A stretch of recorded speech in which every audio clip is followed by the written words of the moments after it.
আপনি কি জানেন আগুন দিয়ে শাস্তি দেওয়ার ক্ষমতা একমাত্র আল্লাহ তাআলাই রাখেন। আবু হুরায়রা আনহু রাদিয়াল্লাহু তাআলা আনহু হতে বর্ণিত, উনি বলেন, আল্লাহর রাসূল সাল্লাল্লাহু আলাইহি ওয়াসাল্লাম এক অভিযানে আমাদেরকে প্রেরণ করেন এবং বলেন, তোমরা যদি অমুক আর অমুক ব্যক্তিদের পাও তাহলে তোমরা উভয়ে তাদেরকে আগুনে জ্বলিয়ে ফেলবে। অতঃপর আমরা যখন বের হতে চাইলাম তখন আল্লাহর রাসূল সাল্লাল্লাহু আলাইহি সাল্লাম আমাদেরকে বললেন, আল্লাহ ছাড়া কেউ আগুন দিয়ে শাস্তি দিতে পারবে না। কাজেই তোমরা যদি তাদেরকে উভয়কে পাও তাহলে তাকে হত্যা করো।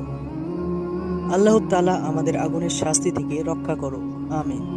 আমাদের আলোর পথ ইসলামিক চ্যানেলটি সাবস্ক্রাইব করবেন এবং আমাদের সঙ্গে থাকবেন। ভিডিওর একটি লাইক, একটি শেয়ার করবেন অবশ্যই, আর শেয়ার করতে ভুলবেন না। আমাকে সাপোর্ট করবেন, ইসলামিক চ্যানেল বাংলাদেশ করবেন। আল্লাহ হাফেজ।